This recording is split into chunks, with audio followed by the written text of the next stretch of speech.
kita dibebaskan dari hamba dosa menjadi hamba kebenaran. Bahwa itu memiliki sikap hati yang akurat dan taat itu. Kerinduan yang luar biasa, di mana saya katakan saya bayar harga dan penuh pengorbanan.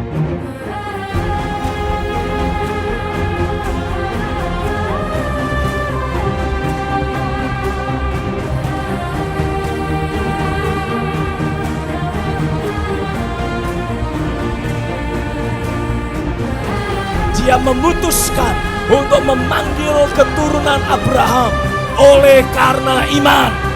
Sehingga semua orang, sebanyak mungkin orang bisa melihat kemuliaan, tabut perjanjian, realita hadirat Tuhan di dalam dirimu. Hari ini yang sangat luar biasa, apa yang selama ini saya tidak dapatkan dan saya tidak masuki itu, hari ini Tuhan menjawabnya. Nah, kali ini saya untuk kesini, saya memerlukan sebuah hal yang kerinduan yang luar biasa, di mana saya katakan saya bayar harga dan penuh pengorbanan, karena saya tahu bentuk materi yang saya korbankan itu tidak seberapa dibanding dengan pengajaran yang saya terima. Selama ini saya kira hidup saya memang kenapa terus iblis selalu permainkan, dan rupanya baru tersingkap bahwa iblis memberikan sebuah tipu daya, dan saya telah mendapatkan sebuah senjata di mana terus memperkatakan firman, terus hidup dalam roh. Nah, selama ini pemahaman saya tentang apa yang pesan Tuhan yang sampaikan hari ini secara spesifik, yaitu miliki sikap hati yang taat.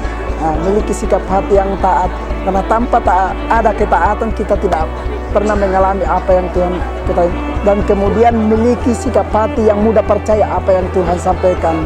Dalam beberapa hari mengikuti session demi session, karena saya tahu dari pengenalan ini tentang gereja, bangkitnya gereja akan zaman saat ini, gereja Efesus, di mana gereja yang selama ini mandek, tetapi dengan kuat kuasa roh Tuhan dan pengenalan akan Kristus, dia akan bangkit kembali.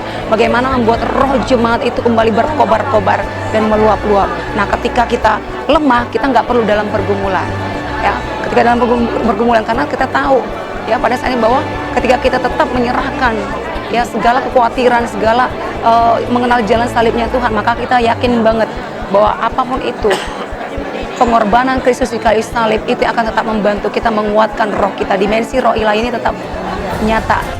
Proses perubahan, konfigurasi, renovasi rohani yang terjadi dalam hidupmu akan menjadi lebih cepat, membentuk hidupmu menjadi semakin serupa dan segambar dengan Dia. Dan itu yang membuat saya memiliki keyakinan yang baru. Saya menjadi hamba kebenaran, dari hamba dosa menjadi hamba kebenaran. Dan saya yakin dan percaya ketika saya selesai ikut acara ini, mengikuti event ini, saya akan mengalami perubahan yang luar biasa. Nah, selama ini kenapa kita sangat mudah jatuh dalam dosa itu, karena kita tidak meyakini apa yang Tuhan firmankan. Nah, secara spesifik Tuhan sampaikan ini hari, miliki sikap hati itu yang mudah percaya apapun yang Tuhan sampaikan.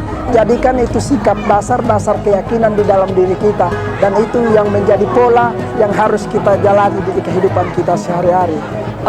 Stephen menyampaikan tentang lazy Christian, itu memang benar-benar sebuah pewahyuan yang luar biasa yang Tuhan sampaikan kepada hambanya Pak Stephen, sehingga untuk saat ini yang tadinya lazy Christian itu ada muncul di dalam hati saya, akhirnya itu dirombak, dikeluarkan dan dihancurkan, dan kembali saat ini ditahirkan kembali.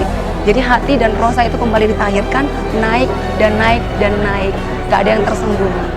Alkitab mengatakan korban darah Kristus memberikan kepadamu hati nurani yang baru, memberikan kepadamu jalan yang baru, jalan yang hidup untuk engkau menghadap Bapa di ruang tahta. Realita hadirat Tuhan yang ada dalam dirimu akan menghapuskan segala duka cita, ratap tangis, dan penderitaan. Bahkan maut akan engkau taklukkan.